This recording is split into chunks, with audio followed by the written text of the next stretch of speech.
eu costumo brincar, inclusive já conversei isso com o pastor uma vez, pastor, onde eu falei assim, pô, pastor, eu sou um crente pouco convencional, né?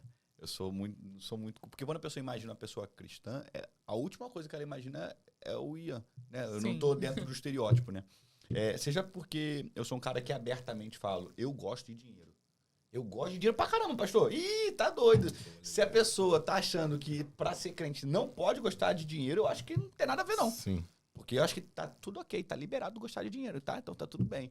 Então, acho que quando eu penso no Ian sendo cristão, eu penso que eu acabo quebrando diversos estereótipos que as pessoas têm a respeito de ser cristão. Não que eu seja um modelo de alguma coisa, longe disso. Mas querendo ou não, através do meu comportamento, eu acabo influenciando e levando pessoas para dentro da igreja sem necessariamente estar ali chamando, né? A partir do momento que eu abro um espaço aqui dentro da minha empresa para a gente ter uma conversa dessa, a partir do momento que a gente abre um espaço dentro da minha empresa para que a gente faça reuniões aqui dentro, a gente acaba alcançando funcionários aqui dentro, a gente sabe disso. Né? Então, eu acabo dizendo que eu sou uma pessoa, um cristão pouco convencional. E eu falo sempre, já falei isso com o pastor mais de uma vez, falo assim, pastor, eu não quero conversar com crente. Eu também não. Entendeu, pastora? Eu também não. Porque eu acho que pro crente, já tem um monte de pastor conversando, pô. Sim. Eu quero falar com quem não é cristão. Eu quero falar com quem nunca, pô, Robson aí, queria começar a aprender a ler a Bíblia. É óbvio que eu já tinha essa resposta, eu já sabia por onde deveria ler a Bíblia, mas eu perguntei porque poderia ser uma dúvida de alguém que está ouvindo aqui a gente no ao vivo, ouvindo a gente depois. Então, pastora, você acha que é possível ser cristão sem perder a sua convicção e quebrar esse estereótipo do que as pessoas acreditam do que um cristão faz ou vive? Com certeza. Eu penso que isso, inclusive, é fundamental para que pessoas sejam alcançadas. Por quê? Você estando fora e cumprindo o seu propósito, você vai atrair pessoas para Cristo, porque essas pessoas não vão estar na igreja. Essas pessoas não vão estar na igreja. E isso é muito interessante, Ian, de você estar falando essas coisas, porque ontem eu dei uma aula e no teve final... prova ontem, né? Teve prova, passando pela prova, dando glória a Deus. Cadê o povo da prova aí? Da prova, algumas pessoas vieram me perguntar, fazer algumas perguntas, né? Eu lembro de ter mencionado o seu nome. É engraçado você estar falando isso agora. Fala, Deus.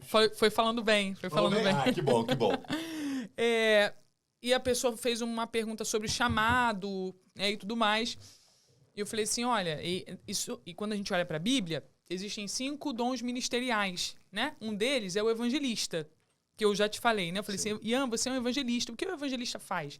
O evangelista é essa pessoa que ele não foi chamado para falar com o crente. Ele foi chamado para falar com os de fora. Ele tem facilidade de uma maneira muito fácil, de uma maneira muito...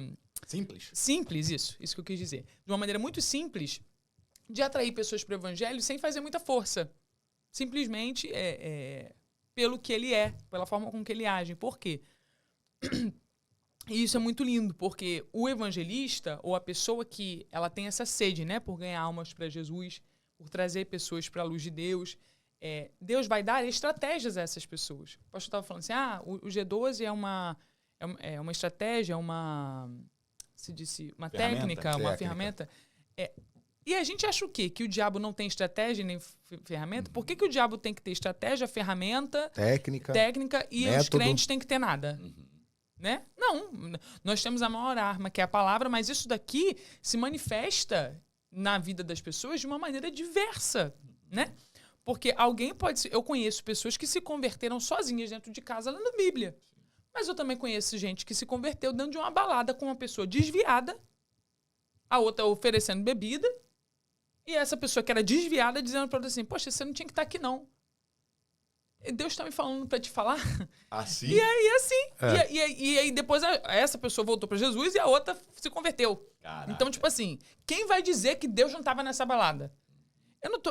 Aí é muito doido. É muito doido, tá, gente? Porque assim, nós não estamos falando aqui porque o discurso da graça, para quem é desequilibrado, parece ser legalista. Eita. Pegou, hein? Mas para quem tá cheio da graça, tá entendendo o que eu tô falando aqui, sim, né?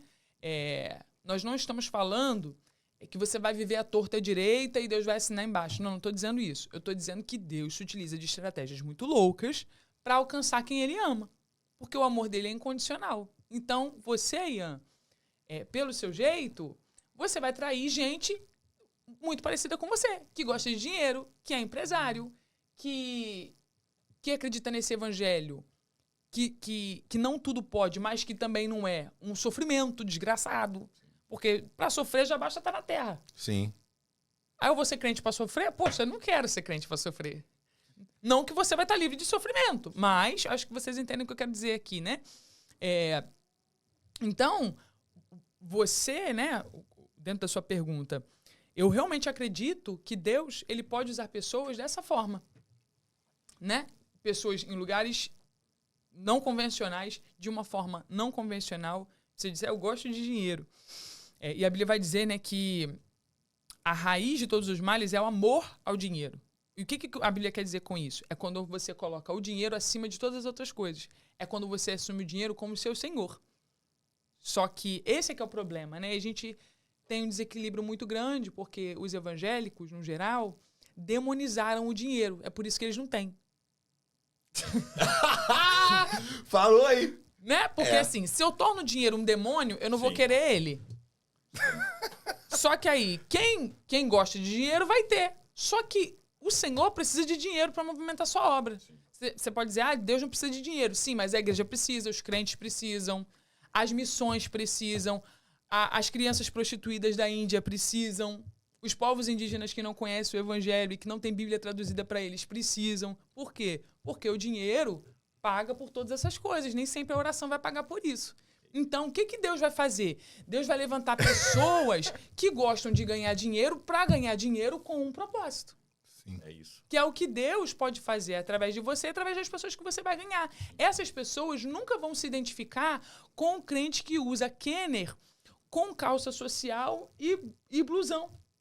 Que tem o lateral só e o atacante. Só. Mais nada. Não vai se identificar, mas vai ter o pessoal que vai se identificar com ele. E aí está a riqueza do evangelho. Porque é pra todo mundo. Porque é para todo mundo. É pra quem quer. A multiforme todo mundo. graça de Deus, né? É para todos quanto creem, todos quanto o receberam. Ele fez filho de Deus. E onde a gente peca? Quando a gente torna o evangelho uma propriedade privada. Em que o crente mesmo não se comporta assim. E aí, vamos lá, né? A gente não está aqui estabelecendo um parâmetro de santidade e retidão. Eu estou aqui estabelecendo parâmetros que são humanos. Porque quem era Zaqueu? Zaqueu subiu no alto daquela árvore, Zaqueu era endinheirado. Zaqueu era cobrador de imposto. Sabe o que Zaqueu fazia dentro da cultura judaica? Zaqueu era um judeu. Zaqueu, ele era um judeu que trabalhava para o governo romano. Isso era um ultraje. Por quê? Ele cobrava impostos dos judeus para Roma. E sabe o que ele fazia ainda por cima? Botava em cima para ele lá o dinheiro. Isso era Zaqueu. Zaqueu, quando Jesus vai passar, sobe no alto da árvore e Jesus vai virar para ele, para ódio dos religiosos, e dizer assim, Zaqueu, desce depressa. Hoje Vou posar na tua cara. haverá salvação. Pior, que ele falou que ia para casa e ainda disse que ia ter salvação. Para Zaqueu. Aí sabe o que Zaqueu imediatamente fala, Ian? A quem eu lesei e a quem eu roubei. Por que ele diz? Porque ele sabia que ele tinha roubado. Restituirei 4 vezes mais. Jesus pediu alguma coisa? Não, mas quando ele encontrou com Jesus, dinheiro já não era mais importante. O poder da salvação tá aí. É o poder da salvação. Ele foi salvo. O que Zaqueu entendeu? Eu antes usurpava para o bem próprio. Esse era quem eu era. Quando eu me deparei com Jesus, aquilo que eu ajuntava para um propósito desimportante, egoísta, eu passei a dar por propósito. Ele diz, olha, eu vou restituir, eu vou dar para os necessitados. Isso, sem Jesus pedir absolutamente nada. Sabe por quê? Porque o problema de Jesus não era a riqueza de Zaqueu.